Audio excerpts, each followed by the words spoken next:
person all my life, being one of the 6 children of Charles Anthony and Pharaoh Beard, who were teachers. So you should know teachers were community people, and being the last of their lot, then it was in me. See, in your DNA. When I left here, I was 19, and basically went to, as I said, Winnipeg to go to school. And I recognized Canada was just a country of various immigrant populations, so a mixture of all the cultures. It dawned on me one day that at least Tobago had a number of villages and diverse cultural histories. And while there, I got the idea that, hey, we could do something with all the history and the various cultural art forms in Tobago, put it together as a heritage festival. I went to Lansford and I got the people of Lansford to support the idea that, hey, we could do something called a Blue Food Festival. The rest is history. It's all about commitment. You have to be committed to a cause. You don't follow fashions because this is red or this is blue or this is black. You have to be committed to a cause, and that cause has to be the community. Mr. George Stanley Beard. Thank you, viewers, for your patience, and thank you for staying with us this morning. You are viewing Good Morning Tobago with GMT. I am your host, Natalie Sealy-Richardson, and we are about to have a conversation with a man who may need no introduction to most of us, but maybe for younger viewers. We are going to speak to Mr. George Stanley Beard, one of the awardees of the Tobago Day Awards, and he is the recipient of the Tobago Medal of Honor Gold for his contribution in public service, education, culture, and community service. Good morning, Mr. Beard.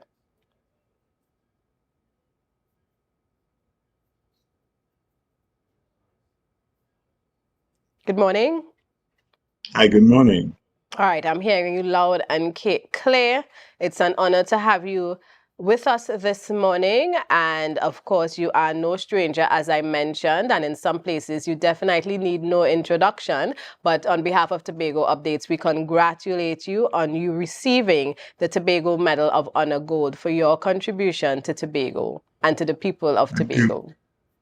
Thank you very much, my pleasure, and I've had an opportunity to serve, or giving me the opportunity to serve. And of course, you received the award for your contribution, as I mentioned, in public service, education, culture, and community service. I want to start with education because I think many of us may know you, of course, as a public servant. We know definitely your involvement in culture and community service, and of course in the political landscape. You became an assemblyman, I think an assistant assemblyman in 1984. Am I correct, sir? That's correct. Right? But I want to talk about education because I think even though I know of you, I think I missed that critical part. And I said, I didn't realize Mr. Beard was a teacher. So tell us a little bit about your experience as a teacher and what you would have, of course, contributed in that sphere. Okay. Yes, I'm the son of two teachers, and therefore, you could say it had been in my DNA or my blood. Right. I basically had my first appointment as a teacher in 1976 at the Woodbrook Government Secondary School when I returned from Canada. And I stayed there only for a year, but I then left there to become the resident tutor for UWI here and in charge of the Tobago station. And I stayed there for 5 years.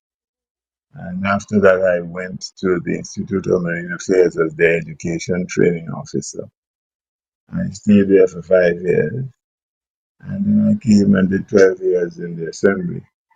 Coming out in 2001, I returned to the classroom at the then Bonaccord Blackrock Secondary Center, and which became the Maison Government Secondary School. and I spent 12 years there as an assistant, well, the acting dean. And that's where I entered my retirement from there. So I've been in and out of the classroom. I spent about 15 months in Tunapuna Government Secondary School, being the geography and social studies tutor. Right. And of course, your time spent as a teacher, what was your content area? Because you taught at the secondary school level, I heard as well, from what you just Yeah. shared with us. What was your content area? I want to imagine sitting in Mr. Baird's class this morning. Sitting is the best class this morning. You would be taught about latitude, longitude, geomorphic processes, earthquakes, the sun's movement, the Earth's movement around the sun, and geologic stories. My major was in geography, applied geography, and Latin American studies. So this is where I pitched my tent, Right. hoping to go on to. Mhm. Go ahead. No, well, you would have been Yes. one of my favorite teachers because I actually did geography and I absolutely loved the subject. So I had an excellent teacher who fostered Okay. that curiosity. So I think I would have enjoyed sitting in your class, Mr. Baird, if that's the content Yes. area we were exploring. Yes. Yes. It does. And You of know. course, we know that you would have entered the realm of politics, becoming an Yeah. assistant assemblyman in the Tobago House of Assembly. What was it Hmm. like coming in as a young man into this area? Because you would have studied something else. Was it a dream or an aspiration of yours to become a politician, to represent, the people of Scarborough, the people of Tobago in general? Hmm. Well, the thing about it, geography is a living subject, and it's not just confined to geographic Right. topics. It Mm-hmm. deals with social development, physical development, True. economic development. So it is a dabbling kind of discipline. So, some people don't like us because we understand many different spheres of activity because they're all interrelated. All right. It is like we normally say when we talk about, okay, if we talk about flooding, you have to talk about flooding, you have to talk about the weather, you have to talk about human occupation of lands at the Right. coastline, of the hills, and their activities, how they use the land, so that it's a all inclusive kind of subject. And basically, coming from Tobago, recognizing to me, and I'm going to say it, I have always been saying it, Tobago has been cheated. Back in when we were annexed to Trinidad, yes, you had a failed economy, and therefore the folks in England decided, look, let's tack Tobago onto some other island Mm-hmm. or some other jurisdiction. And that is how we were treated. And I think the abuse of Tobago came from back then. As Right. a youngster, my parents taught us to be independent thinkers, 6 kids. And when I left here, I was 19, going to a new country, different culture, and a mixing of many cultures and interface with many people. And I always felt Tobago needs to get back its voice. Tobago needs to develop just like any other of the regional islands. Yes. And we need, Tobago people need to have that participatory input in their development. No other body. And I mean to say, when you look at institutions like the UN, etc., and the whole human rights realm, we need Mm-hmm. to be able to chart our future. And this is what spurred me to get into politics because I said, hey, you can't change anything from outside. Right. Get inside. Although I'm not really a politician, I'm a realist. You Right. see? But you had to get into the ring to be able to see how best you could bring about change and become a change agent for the homeland. Right. And, that I like how you described yourself as a realist, not necessarily a politician. And I'm not a politician. Clearly, I'm not a and I think politician. in most of the interviews I've heard, you are always quite clear in explaining that and the Yeah. importance of doing what you have to do on behalf of the people and staying committed. Well, you see, Mm-hmm. my dear, it is the people who have to bring about the changes. Right. Political parties are really not for us. That just divides us. Mm-hmm. We need to be able to understand. Look, I always, yeah, I've said it so many times. You wonder why people from Charlottesville or remote areas excel in education. When they leave their areas or their residential areas to go out to study, you cannot go back into this village. And this is why community is so important. Right. You could not leave Charlottesville, or you couldn't leave, or leave, or take me for instance. I couldn't leave Tobago, say I go to school in Canada and come back as a failure. Mm-hmm. That is unheard of. Right. You represent, you are an ambassador of whatever your piece of real estate is. And Mm-hmm. you have to be able to come to bring about and become the change agent for your little plot. And like I see the politicians talking now about making Tobago the best little island on the planet. I like that. Right. Not to Yes. say I'm a member of the party, but I like the chat because Mm-hmm. it's Right. inspiring, Yes. right? It Mm-hmm. encourages, and our young people need to understand that, hey, you have to do the best you can and be the best you can to Mm-hmm. bring about the changes, whatever they Most may take. And definitely. I have done a number of things which have not really been aired, but they're there. And this is why history is so important. Mm-hmm. You mentioned, your contribution of your parents in your upbringing, ensuring that you were an independent thinker. Do you think many parents today are maybe failing in that aspect? I think parenting these days, it's sad because the structure of the family long ago and the circumstances of families long ago made you a mature individual much earlier than your body matured. Right. I'll give an example. I was 9 years old one morning, and my father looked at me. I was tying out one of the sheep. We all had chores to do. Mm-hmm. Even though I'm from Scarborough, hey, nothing, say nothing. You have your chores to do. And my father looked at where I was tying the sheep and he said, Stan, don't tie that sheep there, it will hang. Now, at 9, I figure, well, if I tie the sheep in somewhere that is precipitous or sloping something, that Right. chances are the sheep can hang. But not on a flat area below a cherry tree. No, no, no, Right. no, by the Right. side of a cherry. Right there when I came in the afternoon, the sheep was dead. Wow.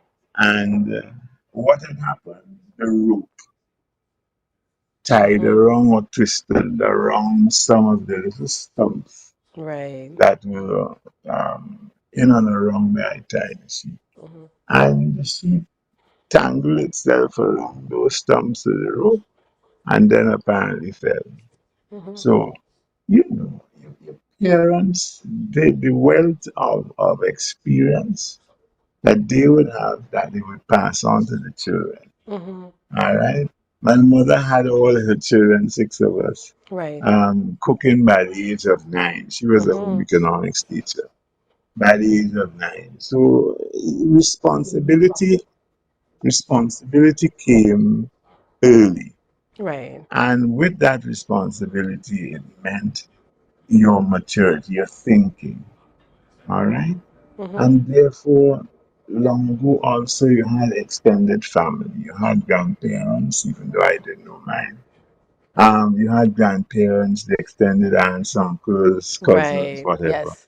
And therefore that helped, that enriched us as Mhm. a people. Yeah, And then the the whole saying of question a about village, it took a village to raise a child, it and took a definitely village. now, You if see, you even make the mistake and tell somebody, you know, your child behaved a bit naughty, or they put you in your place and tell you all the letters of yes, the alphabet, you just have to that's right. mind your business. That's And right. sometimes you're just looking out for the child because a That parent may is not be correct. around all the time, you know. That's right.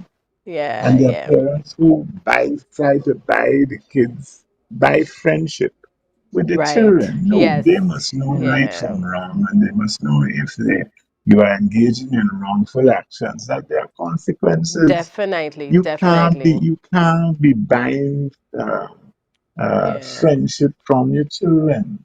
And Mm-hmm. children expect to be marshaled. I'm not Mm-hmm. saying abuse. They need expect to be marshaled.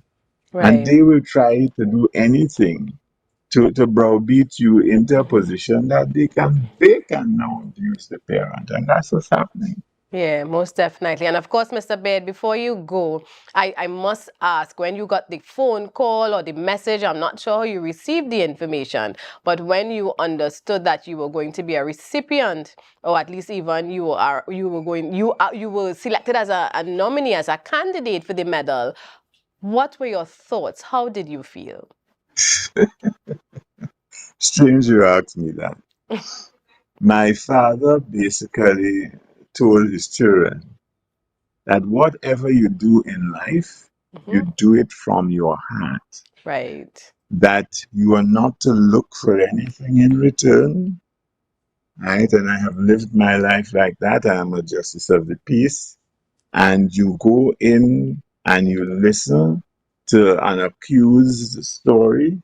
You make no